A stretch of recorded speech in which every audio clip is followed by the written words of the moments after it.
Welcome to this short lecture about leading projects.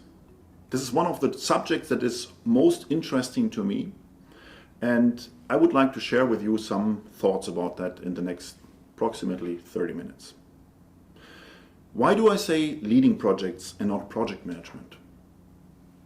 Leading means that you're doing the right things, and management says you are doing things right. This course is about project leaders and how project leaders are managing the topic that is at their doorstep. Let's look into that. I call it the project leader's dilemma, because what happens is actually you are immediately confronted with a stakeholder or as a set of stakeholders, and they hammer on you with, do you need to be more cost effective, you need to be faster than time to market, we need to integrate more functionality, you have to transfer to a different site, and by the way, you have to make sure that all the quality requirements of our customers are met. And at that point in time, at the starting point of a project, you know that about your project? Nothing. You just know that there will be a project. That's all. And that can lead to a lot of stress to the individual. Inside yourself, you feel, what do they want from me? I did not tell them that I would do this. I don't even know the technology. I don't think there's a market for that. These kind of doubts are hammering on you when you hear first about a new project that you have to do that you have not done before. What we do as humans is we are counteracting on this. We have strategies how to react to that. And what I have observed in my time as project leader is basically that people, depending on their nature, are reacting differently. The first strategy you see is bullshitting and be busy. Yeah, I'm really submerged in my current project, so I don't have time to talk about it, come back later, these kind of things. The second one is weakening and blurring the deliveries. It's an interesting topic, yes, we know, but do we really need to include that? Is the scope completely understood? Kind of weakening and softening the edges. The next topic that you often see is people that are putting a lot of slack into the project. Means, yes, it's an interesting project, I'm willing to do that, but it will be finished next autumn maybe, or the following year, autumn. And last not least, people that are just diving. They are just disappearing from the surface, not to be disturbed. As human as these reactions are, they are not helping. And let's together visit that for a short moment. Why? The task of a project manager in a technical project management is to keep calm and carry on. Your task is to make sure that your enterprise is able to run the project and that you are actively coping with the expectations, the deliveries, the project plan, the execution control, the communication and reporting, the testing of the deliverables, and last not least, the project closure. And this is exactly what this course is going to be about. It is not going to be a project management course. This course is about you as project leaders. Let's look into stakeholder management in the first place. Why? It's very simple. Because when you start in the beginning, the guy that is asking you is the only thing that you have at the beginning of a project. And this guy is normally someone higher up in the rank, an important customer who is going to pay your paycheck or something like that. So he is important for you. And he has an idea about what he wants to have achieved. So that means the stakeholder is always already living in the target world.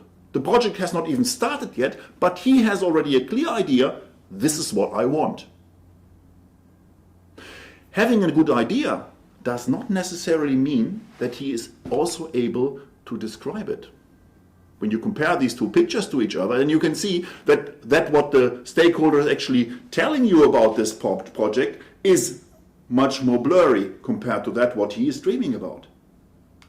Which means, deal with that he not always can describe what he actually means. That means, for you as a project leader, you have to manage expectations right from the beginning. You have to look for the contact with your stakeholder and start clarifying what is actually your goal. You have to accept the fact that as a project leader, you cannot not communicate. You have to deal with that. Even though you have not given a formal commitment, yes, I will lead this project, there is an expectation out in the organization, this project leader will do it. And if you are reacting to this threat, this uncertainty, this ambiguity in the situation, with one of these 4 attitudes that we just learned about, you are missing out important moments of influence to your stakeholder. Because in the beginning, you have a project as a project leader, you have the most influencing moment with the stakeholder, because there the project is still blurry. That means you can set expectations on timing, on delivery, on required resources right at that moment. And the idea is, and this is my message, use it. Go for it. Even though it takes some courage to do so. Because you have to be also clear that the stakeholder wants something from you. You are the guy that's going to realize his target. So he better listens to you when you are coming up, telling him, yes, I will do it, but this is the way how I would like to do it. Of course, you also need to make sure that these agreements that are done in the first days are not forgotten over time. Because this is what this interest of the stakeholder will diminish as soon as you have agreed, yes, I will do it. So for that, you need to have an agreement on the project that is summarized in the project charter and the related deliverables document. That is what we call the project contract, so to speak. And with that, you are making sure that stakeholder and project leader are talking about the same thing. They agree on the scope in this project. Question is now, how do we do that? Let's look into what is the nature of a project. The major characteristics of a project are that it has an established objective, that it has a defined lifespan, which means a beginning and an end, and it typically requires across the organization participation. It involves something that never has done before, and it has specific time, cost and performance requirements. And at this moment, we are at the beginning of this project. You have here all the phases of the project behind me on the screen, and you are where the arrow is. You just know it's going to be a project.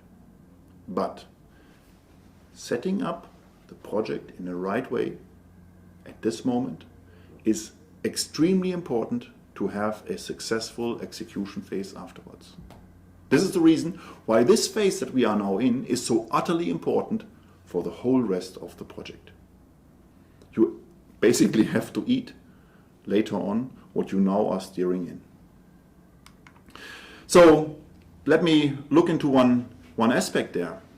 One of the advantages of you not knowing what your project is about is that also no one else in the organization does. That may sound funny in the first place, but it is a chance that you are using this phase that is only lasting for a very short period of time, measured in a few days to 1-2 weeks, to set the pace and the tone in your project. And you do that by making a project charter. With that, you are explaining to other people outside your own direct premises, your own group, this is what I'm going to do. The project charter is your contract with the stakeholder what to do. And of course, making a project charter or making a good project charter is a lot of work. It creates an early point in time with your stakeholder, and as such is a very important instrument for influencing your stakeholder. This sets the pace and the expectations also in the team, if this team is already existing at this moment. And of course, it corresponds to a deliverables sheet which specifies which tests are to be done at which point in time. So, without going too much to the details, the project charters and the deliverable sheets are like, I say always, uneven twins. They look different, but they belong inseparably together.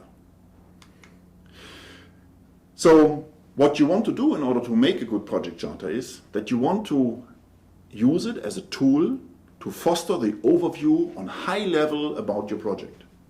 It helps you as a project leader to focus on the goal. You are, as a project leader, just interested in the goal. You are not interested in what happened in the past. You are interested, where do I need to go? How do I need to go to reach my goal? And of course, you can add to this project charter individual fields that as they are needed in your organization. Business case, target market, most relevant project risks, interfaces to other projects, and so on and so forth. The project charters should have always in common that they stay on high level, they make only one A4 sheet, and you shall use only 60 to 120 minutes to fill all fields. Relevant is, you fill all fields. If you have one of the fields that you cannot fill yet, it normally indicates that there is a significant task that you have to clarify before moving on to the next phase. Because the project charter is trying to establish why this project is there.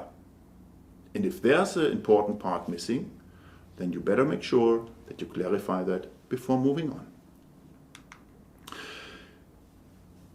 There's one more subject for the project charter that we would like to visit. When we have the project goal is of course set by the customer or the main stakeholder. And as such, in the beginning, it is defined for the project. In the project objectives, the project leader works out the means and methods that he wants to use in this project to achieve the goal. And of course, this is an iterative process. So that means after you filled in the form once, you go to your colleagues, to the experts, you foster the discussion with them, how should we do it to get a reasonable project charter assembled. The last step in this process is defining the in-scopes and out-scopes. They are defined to start clarifying the borderline of the project. What is included and what is not included in the project. So let me show you that with a little picture here. Here, this is the environment, this blue circle is the environment that my system is actually operating in.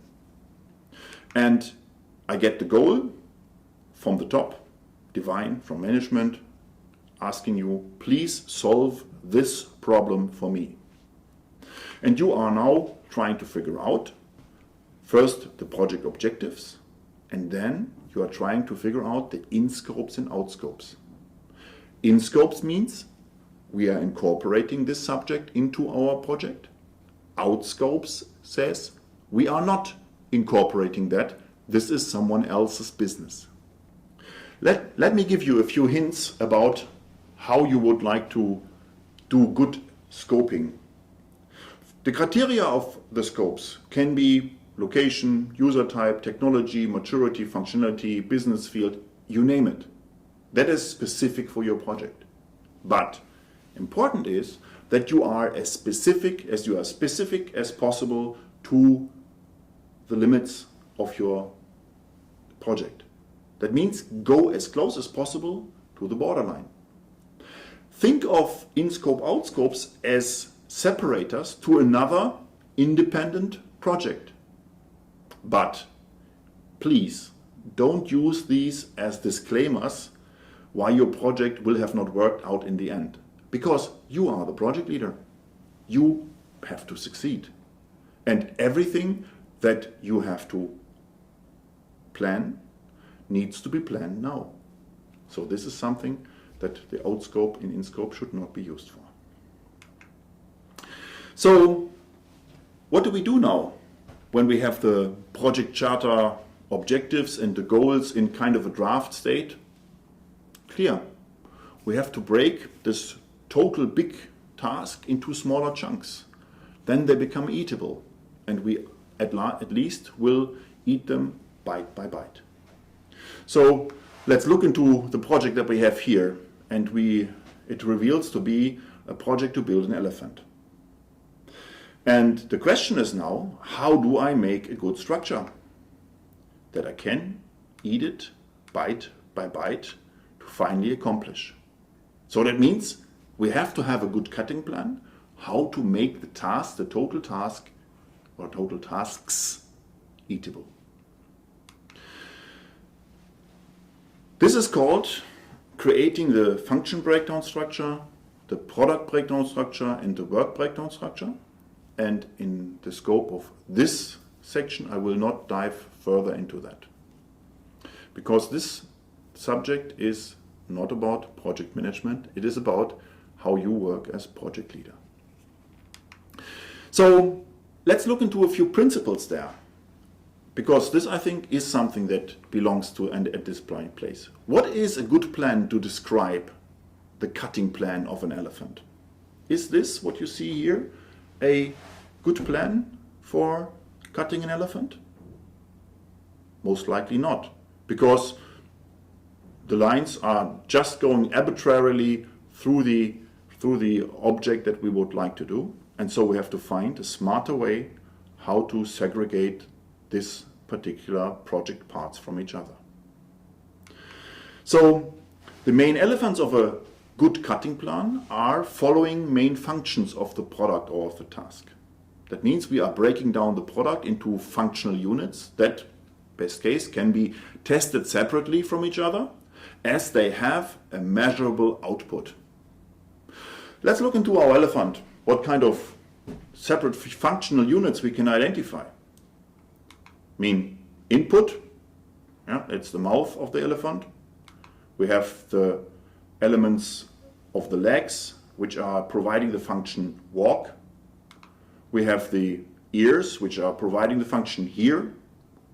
We have the tail, which provides the function wiggle. We have the nose, which provides two functions, smell and grab. And we have, well, output. Don't let me go in more detail to that, what design element belongs to that. But what we can take away from that is that we need to be aware that most functional units can carry more than one function. That means also that there needs to be more than one deliverable defined in order to describe them well, whether they are operating good at the end of our project.